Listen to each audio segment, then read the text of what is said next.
Sunday Night Football. The Pittsburgh Steelers, the 7 seeds, 20-point underdogs, actually 12.5. Ben Roethlisberger says 20, 12.5. He rounded up. The Chiefs, the home teams, the favorites, they blew out the Steelers in Week 16, the day after Christmas, over-under of 46. It's the biggest spread of the Super Wild Card weekend. Chris, I know how you feel about this one. Yeah. I know what you think. Yeah. Go ahead and give me the summary of why you think the Chiefs are going to win. I don't know whether or not you think the Chiefs are going to cover, but I know you think the Chiefs are going to win. Let me hear why. Yeah, I'm picking the Chiefs. I think the biggest thing I just look at is I just don't know what can really change about the game from the first time. I don't know if the Steelers got the horses this year to make some drastic change and totally change the outcome, compared to the first matchup. The Steelers' defense was too simple the first time around. You can't do that against the Chiefs and just think you're going to be simple. First off, when they are simple and they play those 2 deep coverages, the Chiefs showed, hey, we'll run the ball. In fact, I don't think they did it enough, and I would say if they're going to do that, Chiefs, run the ball. You got a good offensive line, and it's a crappy run-stopping defense by the Steelers. The Chiefs can protect the passer. That chops away a huge leg of advantage for the Steelers' defense that way. So that to me is they play basic zone coverages. Something drastic has to change for the Steelers on defense for me to think they're going to stop Mahomes and company. And on the other side of the ball, yeah, they want to run the ball. They're not going to run the ball against the Chiefs in this D-line. They're not going to get dink and dunk passes. Not against the way the Chiefs play, like press man-to-man so much.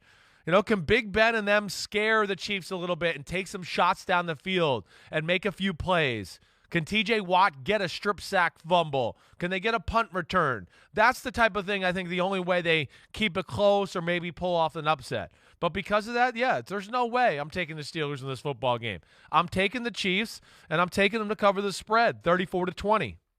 Wow. Okay. Look. It's a pasta and a meatballs the time, eh? How many times this year? Isn't that funny that the Italians are the only ones whose accent can be mocked anymore?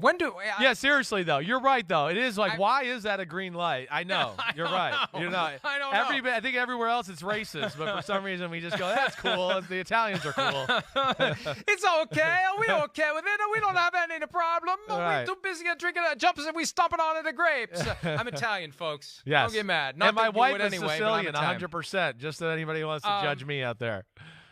Okay, so how many times this year have I sat in this chair and talked about the fact that 50 years of living in and around Pittsburgh, following the Steelers, even though I have never been a Steelers fan, I will admit in the 2005 playoff run, I got caught up in what was happening because it was so special. It was unexpected. I gravitate toward the underdog. I gravitate toward the downtrodden. I gravitate toward the disregarded. And that's what they were in 2005. And that was the Jerome Bettis final year.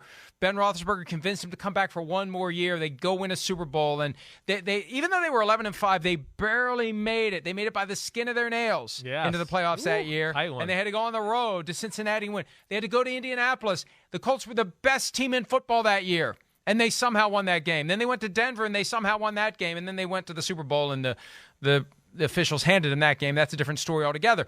But you got to start somewhere, and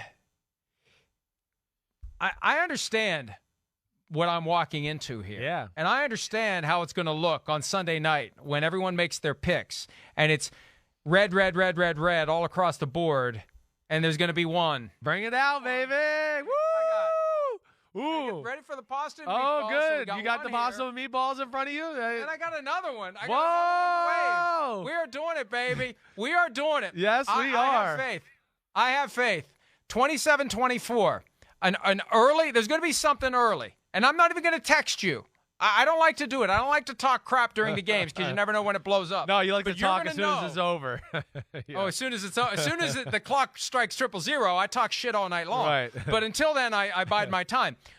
You're going to know. It's going to happen. If it's going to go this way, something's going to happen early that makes you say, holy shit. And I am willing to put my, not money, but my pride, my reputation, whatever you want to call it. I'm putting it on the line, and I'm defying the point spread. I'm defying you. I'm defying all logic and reason because sometimes you just go out and play football. Yeah. And sometimes the X's and O's and the matchups, it doesn't matter. Yeah, because you got Mike Tomlin. Right. You got Ben Roethlisberger for his last ride. You have that magic that somehow was in the air on that Monday night when Ben Roethlisberger said his farewell to Heinz Field. That's gotten bottled up inside those players. They're in the playoffs when they shouldn't be.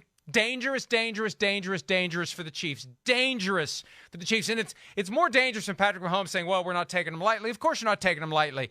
It's dangerous for the Chiefs. Hi, I'm Mike Tirico, and thanks for watching. Make sure to hit subscribe for the latest news and highlights from NBC Sports.